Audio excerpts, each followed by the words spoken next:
Okay, reversing the process for assembling the gearbox is not an easy thing. It means that you have to pay attention of a lot of stuff. I think the last video left us with the input shaft assembled and the counter shaft assembled. Now I have this first bottom rod that needs to synchronize, use it to synchronize the reverse inside also. Before do that, let's point out a couple of little things. Number one, you see the selector right here? Let me use the right thing. The selector right here, you guys know, then has three swinging keys inside. Let's see if I can see it. Let me say change the shift. Shift it. Oops, sorry about that. There we go. So, these are the keys that I'm talking about, okay? Right there, there is one every 120 degree of rotation. Okay? Anyway, for every one of those, 1, 2, and 3, whenever. These keys are controlled, hold it in position by a bottom spring. We saw it on the previous video. The engagement ring is the synchronizer, has to go in, nice and easy. This one has to go. The thrust bearing with this ring, and the nut then is now torqued. Remember one thing, when it's time to torque the nut down to specs, you still have to engage the first and the second selectors respectively to lock the two shafts together, and only at that point you can tighten this retention nut. The retention nut, remember, is a left-handed nut. You know that from the procedure. So we are just going reverse.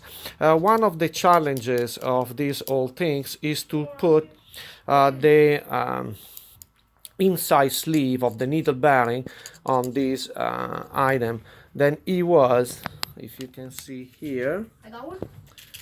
Is this guy right here. I literally one-shotted one guy. Is this guy right here. This is a very tight interference fit. I have to warm up the ring pretty well. The reason is because, you know, he has to become part of the output shaft. What? For the rest, nothing fancy. Let's review together how this reverse engagement works. This is a damaged gear. I'm waiting for the new one. I don't have it yet, but I placed it just for reference things.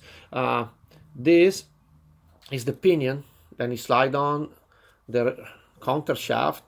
Okay, when it's assembled, that is fixed. This is the reverse idle gear, and this is selecting, as you know, one thing. Oh, sorry. The reverse or the other ones, okay, when you move back and forth. Down here, little tricky. Sorry, let me take this one. The two bolts holding the bracket for the leverages is better do not tighten it down immediately. Why? Well, little tricky. Here, this point has 1, 2, and 3 dents. Let me see if you can see it. Here we go.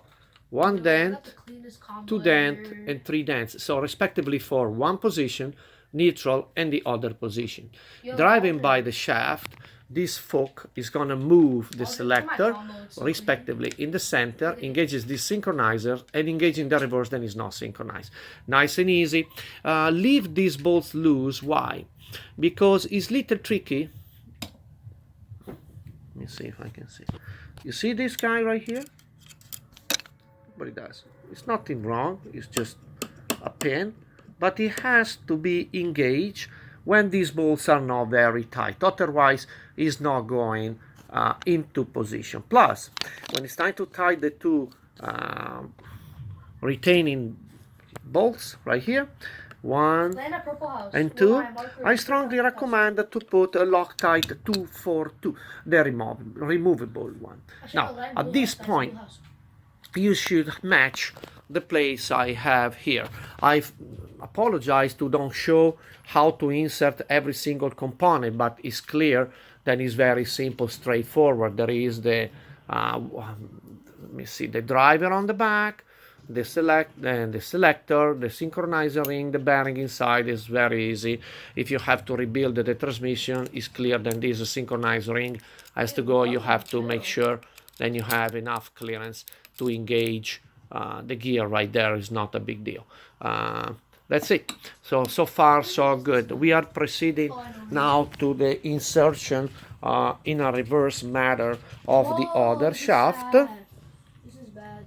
and it's gonna be okay. So respectively, the two forks, the shaft, and having the steel ball, the springs, the item, and everything locked in place as we know in the reverse order from when we are taken off. I will pay a particular attention to the synchrons within this slot, and the other one that pass here, you know what I mean, is, sorry about that, is this gentleman's.